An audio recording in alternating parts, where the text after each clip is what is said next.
Bonjour à tous et bienvenue dans ce premier épisode de Cyber Hebdo. Je suis Chérif Diallo, consultant en cybersécurité et aujourd'hui nous allons plonger dans l'actualité de la cybersécurité de la semaine passée, le tout en moins de 5 minutes. Actualité numéro 5, NS4 France, la société qui gère neosurf.com, prend une amende de plus de 100 000 € de la CNIL pour les raisons suivantes. NS4 a laissé traîner plus de 50 000 mots de passe en clair dans sa base de données. La CNIL a aussi relevé des soucis de conservation des données et des manquements liés sur des règles d'utilisation des cookies et des traceurs. NS4 France est tenu de verser l'amende et de remédier rapidement à ces problèmes. Actualité numéro 4, la Finlande met en garde contre le ransomware Akira qui s'attaque à vos sauvegardes. Pour ceux qui ne savent pas, un ransomware c'est un logiciel malveillant qui chiffre vos données et les pirates vous demandent une rançon en retour. En décembre, 6 attaques ont ciblé des entreprises en Finlande, effaçant même les sauvegardes. Le ransomware Akira exploite une vulnérabilité dans les VPN Cisco. La recommandation essentielle, c'est d'adopter la règle 3-2-1 pour les sauvegardes, c'est-à-dire conserver au moins 3 copies dans 2 endroits différents et garder l'une de ces copies complètement hors réseau. Mettez également à jour vos systèmes Cisco pour éviter l'exploitation de la vulnérabilité.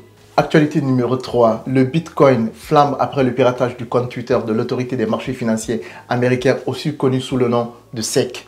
Un faux message posté mardi soir annonçant l'autorisation des ETF en Bitcoin a temporairement fait grimper la valeur du Bitcoin à 47 914 $ avant de chuter de 6 000 $. La SEC a confirmé le piratage. Il semblerait que cela est dû à l'absence d'authentification à 2 facteurs. La véritable autorisation des ETF en Bitcoin est intervenue un peu plus tard dans la soirée. Actualité numéro 2, grosse alerte, une faille critique dans GitLab permet à des pirates de prendre le contrôle de votre compte. Heureusement, si vous avez l'authentification à 2 facteurs, vous êtes tranquille. Si tel n'est pas le cas, mettez à jour vos instances et activez l'authentification à 2 facteurs, surtout pour les comptes administrateurs. La vulnérabilité a été signalée de manière responsable via un programme Bug Bounty par un contributeur appelé Asterion04. Actualité numéro 1, Sébastien Raoult, un pirate français de 22 ans, a été condamné à 3 ans de prison aux États-Unis. Il était accusé d'avoir piraté les données confidentielles de plus de 60 entreprises, les revendant sur le dark web.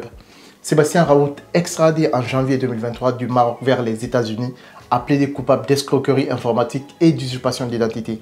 La sentence inclut également le remboursement de 5 millions de $ aux entreprises victimes. Sébastien Raoult faisait partie du groupe de hackers Shiny Hunters. C'est tout pour ce premier épisode de Cyber Hebdo. J'espère que vous avez apprécié cette vidéo. Si vous avez des questions, des commentaires ou si vous souhaitez partager votre propre expérience, n'hésitez pas à laisser un commentaire juste en bas. La sécurité nous concerne tous et la meilleure défense commence par la connaissance. Rendez-vous chaque lundi à 8 h pour un nouvel épisode de Cyber Hebdo.